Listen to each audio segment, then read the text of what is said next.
வணக்கம். ஆகாஷ்வாணி புதுச்சேரி செய்திச் சுருக்கம் வாசிப்பவர் மலர்விழி. பிரதமர் திரு நரேந்திர மோடி நாளை பீகார் மற்றும் மேற்கு வங்கத்திற்கு பயணம் மேற்கொள்கிறார்.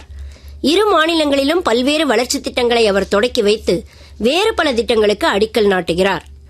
தூய்மை கணக்கெடுப்பு அடிப்படையில் புதுடெல்லியில் இன்று குடியரசுத் தலைவர் திருமதி திரௌபதி முர்மு வழங்கிய ஸ்வச் சர்வேக்ஷன் விருதுகளில் மத்திய பிரதேசத்தின் இந்தூர் நகரம் நாட்டின் மிகத் தூய நகரமாக மீண்டும் தேர்ந்தெடுக்கப்பட்டு விருது பெற்றது.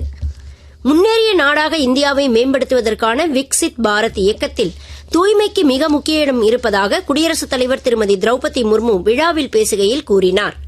தூய்மையான, ஆரோக்கியமான, முன்னேறிய நாடாக இந்தியாவை மேம்படுத்த மக்கள் முன்வர வேண்டும் என அவர் கேட்டுக் கொண்டார்.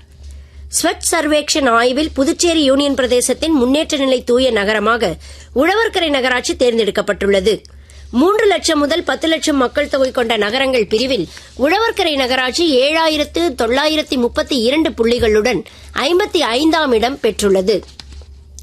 புதுச்சேரி பாகூர்பேட் பகுதியில் அண்மையில் மின்சாரம் தாக்கி உயிரிழந்த முத்தம்மாள் என்பவரின் குடும்பத்தினருக்கு ஆதி திராவிடர் நலத்துறை மூலமான 10 லட்சம் ரூபாய் இழப்பீட்டுத் தொகையை இன்று முதலமைச்சர் திரு ரங்கசாமி வழங்கினார்.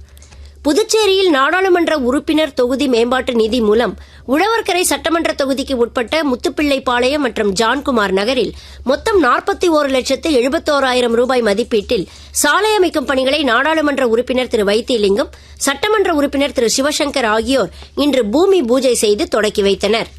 எதிரிகள் அறியாவண்ணம் மறைந்திருந்து ஏவுகணை மூலம் எதிரி இலக்குகளை தாக்கவல்ல இந்தியாவின் அதிநவீன INS நீலகிரி போர்க்கப்பல் இன்று முதல் முறையாக சென்னை துறைமுகத்திற்கு வந்துள்ளது. இந்திய கடற்படையின் செயல்பாட்டு வல்லமையை கணிசமாக மேம்படுத்தும் வகையில் அதிநவீன ஆயுதங்கள் மற்றும் உணர்வு கருவிகள் இக்கப்பலில் இடம்பெற்றுள்ளன. இத்துடன் இந்த செய்திச் சுருக்கம் நிறைவு பெறுகிறது.